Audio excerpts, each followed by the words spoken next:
I'm Algenon Cash, and you're locked in live. Thank you for joining me. Hope everyone had a great Thanksgiving. It's Monday, kicking off the start of a new week. Of course, we are now beginning to move more into Christmas season. Of course, this is the holiday season. As you can see behind me, we've got our Christmas decorations up. You may see over there in the corner our Charlie Brown tree. Don't pick on us. We're going to celebrate the best way that we know how here in our household, since we are required to stay home these days with the virus still sort of raging and all that going on as well. I had a really interesting day today. I actually, I love to get out and speak. And today I was over at the Conservative Lunch, which is sponsored by some local conservatives here in my backyard in my county. It used to be sponsored by the local Republican Party, but some individual conservatives have sort of taken on the mantle and kept it going.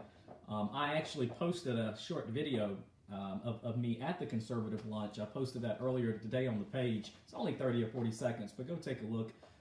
It was really cool to sort of be back in front of people and around people and actually speaking to people directly, not particularly through a screen or Zoom and all these other modes of communication that we've become so reliant on here in 2020. So I want to thank the Forsyth County Conservatives, especially Michael Owens, for inviting me over and having me today as a speaker. I would encourage anyone, especially my conservative listeners, if you want a fellowship with other conservatives and you happen to be in Forsyth County, go check out the Conservative Lunch. They meet every Monday at 12 noon at Golden Corral. So great opportunity. I also want to let you know this live segment today is being sponsored by Angela Harriet over at Keller Williams. And so if you're thinking about buying a home or selling a home, Angela Harriet should be your go-to person. So make sure you support her. She is supporting this broadcast and making it so that we can actually share some of this information with my audience. And if you would like to support what we're doing, please reach out. We've got a multitude of ways for you to either be a contributor to the Locked In Show, or if you are more interested from an advertising perspective, we certainly have those opportunities available. We are on YouTube, we're on Instagram, we're on Twitter, we're on LinkedIn, we're on Facebook. We're reaching probably somewhere around 30,000 people with each segment now, and so that's significant for us and something that we want to continue to produce, and it takes a lot of time, a lot of hours to do the research and come up with some of the information that I often share with you all. If you're not a subscriber to the YouTube channel, I encourage you to do so. And then also in the next couple of weeks, you'll see a new podcast launching soon. Locked In will be available on Apple Podcast as well as Spotify. And so that'll be available to you in the next couple of weeks. So in addition to my visit to the Conservative Lunch today, they had a ton of questions for me, which I really enjoy. So I thought I would sort of bring some of that into this live segment. Although you haven't necessarily asked those questions, they may be questions that are on your mind, and I'm going to attempt to address those here in this segment. If you have questions, comments, statements, you want to just tell me I'm crazy, there's a little section down there that you can leave a comment, or you can certainly leave a question in, and when I see that pop up on the screen, I'll certainly tackle it. One of the things that I'm watching today coming out of the, I guess you can now say, the office of the president-elect. I don't think there's really an office of the president-elect. That's just something that we some kind of way came up with. But President-elect Joe Biden and Vice President-elect Kamala Harris this past weekend called on Congress to cancel student loan debt. And if you happen to be one of the 43 million people who actually has a federal student loan, this is probably something that really, really excited you and you got happy about. If you happen to be one of the people that has never taken out a student loan, or if you're like me and you worked your ass off, excuse my French, to get through college, then the program and the announcement just doesn't mean a whole heck of a lot to you. And so I wanted to talk about that. I'm not going to talk about that on this segment. We actually produced a dedicated segment to Biden's call on Congress about student loans. That'll come out later tonight. I gave you 3 or 4 reasons why I really believe the proposal won't go too far, and even if the proposal went far, I don't think it's going to have the economic impact that the president-elect is saying it would have. I just don't see it having the multiplier effect. But wait for that segment. That's going to be available tonight. It'll be on Facebook. You can go check that out. It'll also be on YouTube, and you can certainly share that with some friends who might have missed it. The other thing that came out of the Biden-Harris camp today, they are really starting to appoint a number of people. I know that Jim Clyburn, who is one of the Democratic leaders in the House, up until last weekend had been very critical because he felt like the Biden team was not appointing enough African Americans or black people to positions that are pretty high ranking. But I think based on some of these recent announcements that we're getting from from President-elect Biden, that may be reversing course. So let me just share with you, President-elect Joe Biden and Vice President-elect Kamala Harris announced an all-female communications team Sunday aimed at bringing diverse perspectives to the White House. Jen Psaki, a top member of the transition team who served in the Obama-Biden administration, was chosen as White House Press Secretary. Kate Bedingfield, who was Deputy Biden-Harris campaign manager, will be the White House Communications Director. And in a statement from Biden himself, he said the team was made up of qualified, experienced communicators who will bring diverse perspectives to their work and shared commitment to building this country back better. Harris said that they will communicate clearly, honestly, and transparently as the country grapples with the coronavirus pandemic and a series of other crises. You may be familiar with Simone Sanders. She was one of the more prominent faces of the Biden campaign. She will actually be a senior advisor and chief spokesperson for Vice President-elect Harris. And there's a whole range of other appointees to the communications team. In addition, Biden has also announced several other top administration picks, including former Federal Reserve Chair Janet Yellen as Treasury Secretary and former Secretary of State John Kerry as his top climate advisor, and longtime aide Ron Klain will be his chief of staff. So this is really interesting. And I do think, I want to start off with the positive. I think it's great, and it shows tremendous progress when we've evolved to a point where an incoming president feels comfortable and assured enough to where they can appoint an all-women team. And I think that that demonstrates the progress that we've been making in this country. Certainly, I know that we are not making progress at the rate and speed that so many of you out there would like for us to make, but we are making progress in this country. And I do think the Biden, Harris, and their decision to appoint these women to those positions, one, because I would imagine that they're very talented and they deserve to be in those positions, but also to have evolved to a point where a president and vice president feels comfortable with appointing all women, I think is tremendous, and it speaks to the progress. But here's the rub, because although it does speak to progress, what is remarkable to me is that when President Trump did the same thing, it literally got no attention. And so to some degree, I would argue that Biden has actually taken a playbook or taken a page out of the Trump playbook. If you go back and look at some of the Trump appointees, not only to the communications team, Trump appointed women and African Americans to some of the top highest ranking positions within the White House and his administration. And I did not see a Washington Post, a New York Times, or an NBC article from anyone about it. And I'm not trying to, not trying to decry or scream sour grapes here, but the reality is that's what happened. I do think it speaks to the progress, and it's a political, historical milestone moment that we need to be aware of.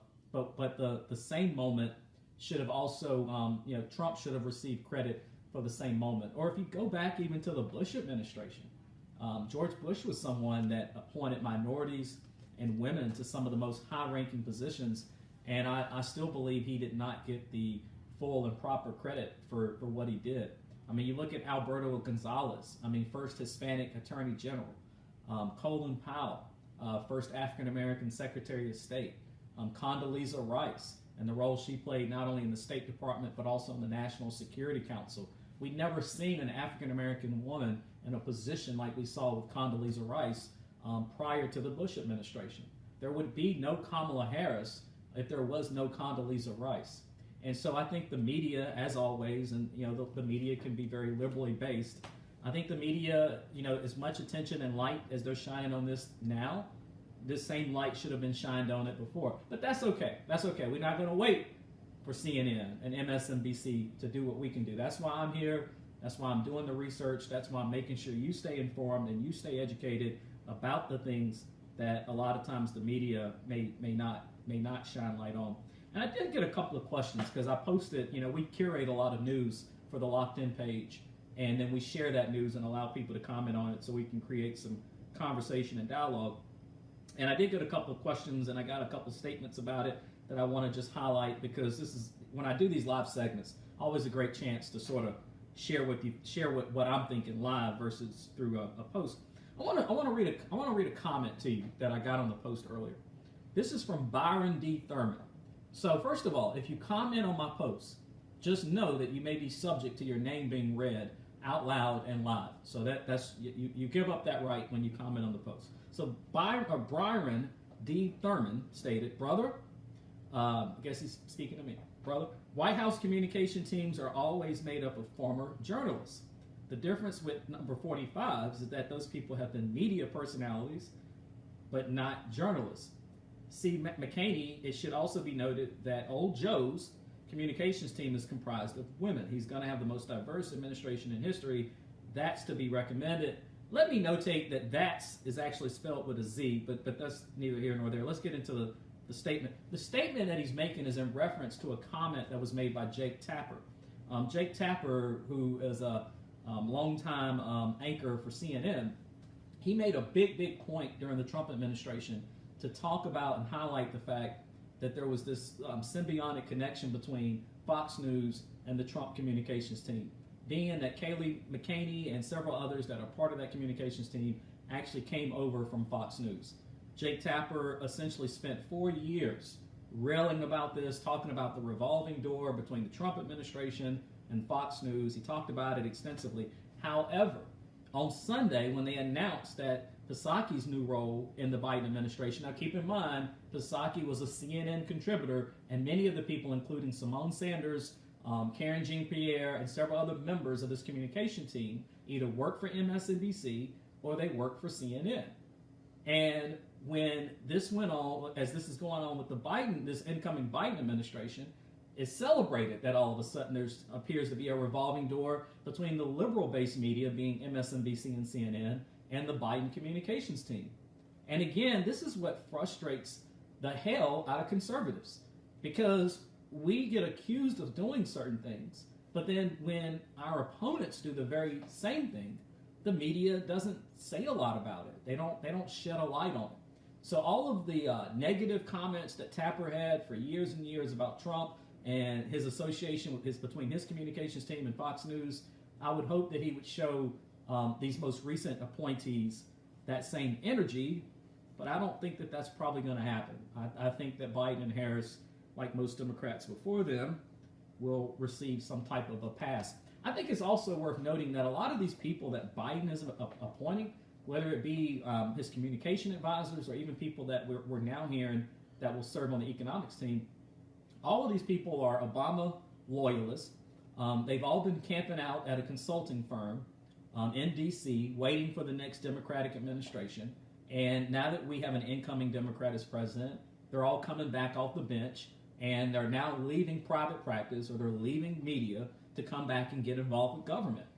And I do think for ordinary voters, it creates a lot of confusion because you can't tell the difference. You can't see, the lines are so blurred between some of these people that work in private industry or they work in media and they also work in government, that it really starts to send the signal to a lot of people, especially conservatives, that some kind of way the media and government are all tied in together. I believe that. I mean, that's somewhat of a conspiracy theory. I'm not a conspiracy theorist, so I'm not trying to promote that.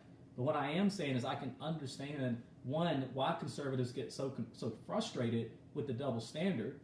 But then you can easily, there's almost like a dotted line sometimes between what's going on with media, some of these private enterprises, and then government. I do want to say one person that I've heard about that I really do think is a good appointment is Janet Yellen. Janet Yellen is a skilled economist. She is also someone that deeply understands monetary policy. I think she will make a great Treasury Secretary. Historically, and this happened even in the Trump administration, historically, we have a real bad habit in this country of appointing former investment bankers and private equity managers to run the Treasury Department here in the country. That's been going on. You look all the way back, probably even pre Bush 41. That's been going on. Trump was someone that did the same thing. Steve Mnuchin was a partner at Goldman Sachs and became the Treasury Secretary. Actually, one of the few cabinet officials, him, Betsy DeVos, as well as Ben Carson, that actually survived and made it through the entire administration, which is to be notated. So I do think that Biden going in the direction of appointing an economist and someone that's a specialist in monetary policy is a great step in the right direction for the Treasury Department. In other news, all right, we got other news for you. You all know about the Senate runoff election that's going on in Georgia. That election is scheduled to happen on January the 5th, if I'm not mistaken. I think the deadline for Georgia residents to register to vote in that election is actually this week. I've been working and coordinating with the RNC, the Republican National Committee. They are working down in Georgia to knock on doors and do direct voter contact so that maybe we can win this election. This election will essentially decide the balance of power in D.C. So Democrats really need these two seats to sort of tie off the Republicans and then force tie votes with Vice President Harris. Republicans want these two seats so that we can maintain a majority and obviously be able to put some checks and balances on the Biden-Harris administration. So this is one of the most watched elections probably in modern history. And I think it'll be an election that has a tremendous amount of money spent on it. Up until this point, if you look at North Carolina, the Tillis-Cunningham race, which attracted north of $150 million, was the most expensive single Senate race in this election cycle. But I think by the time we get through the runoff election in Georgia, that race will far surpass that number. There's already about $130 million in ads that have been reserved just from now leading into January. I've got a video out there. It's available on YouTube. I think it's also available on Facebook. There are 3 reasons why that I believe Republicans will be successful in that runoff election. I won't take up any time talking about that today, but if you want to know my reasoning and my thoughts on why I believe Republicans are going to win both runoff elections, you can find that video on the YouTube channel. You can also find it on the Facebook page if you go searching for it. If you can't find it, send me a private message and I'll point you in the right direction.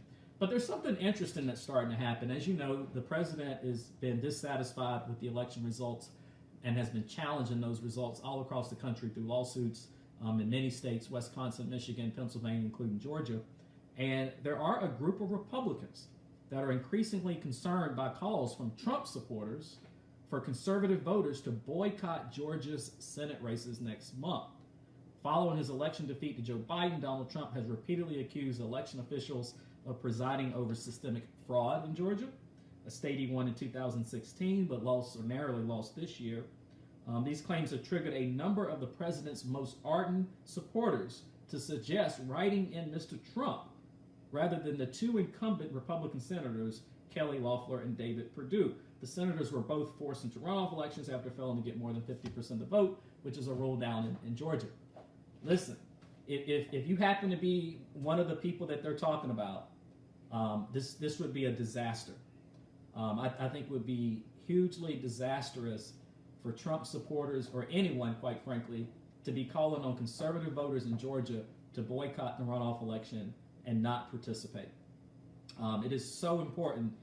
If you just believe in divided government, which I do, I believe in divided government. I like the idea of the executive branch being one party and maybe the House and the Senate being of a different party, because it forces all those elected officials to have to work together in order to get anything done, and it also slows down anything that may be massive that could cause unintended harm to the electorate. So divided government's great. I don't like partisan bickering. I don't like when the two parties and the elected officials from those two parties constantly fight to the point where they can't get anything done.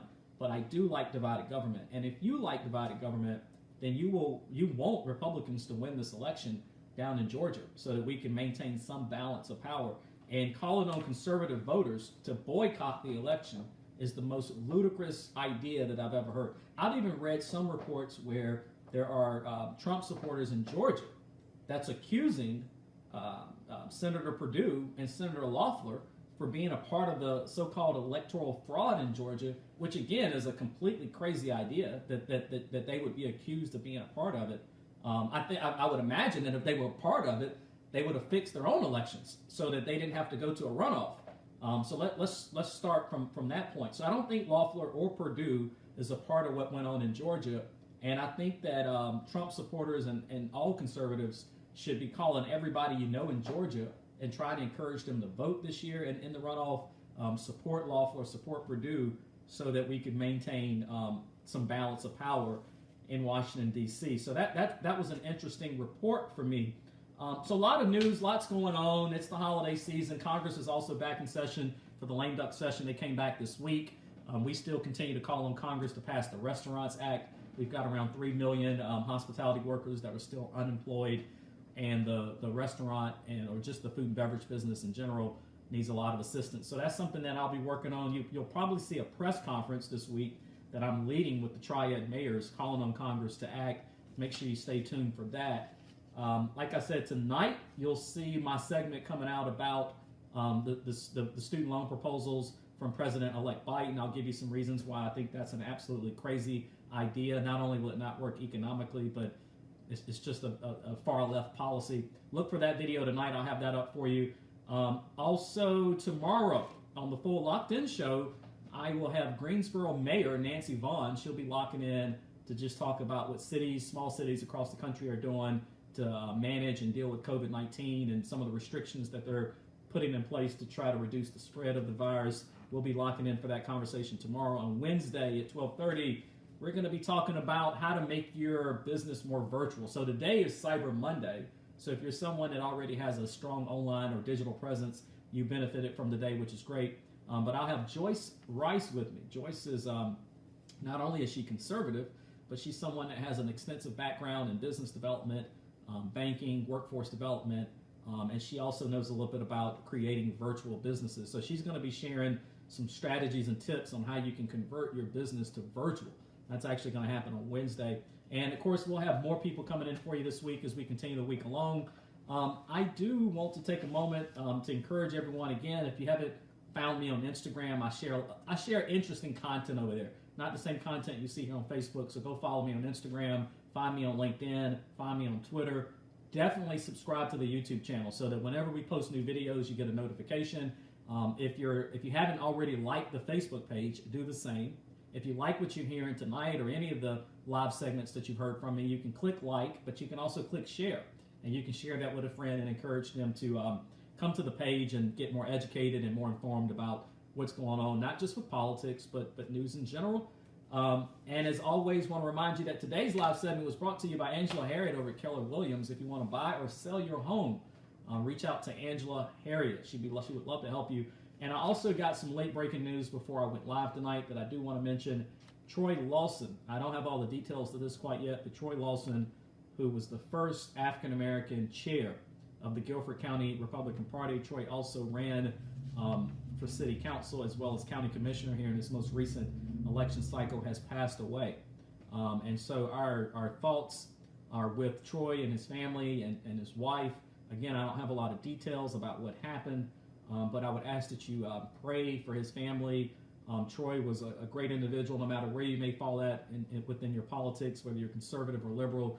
Troy was someone that was active in the community, cared about the community, and cared about the people that lived in this region. And so our hearts go out to him and his family. Again, I don't know what happened, but we are praying for Troy Lawson and his family. So until next time, y'all stay locked in.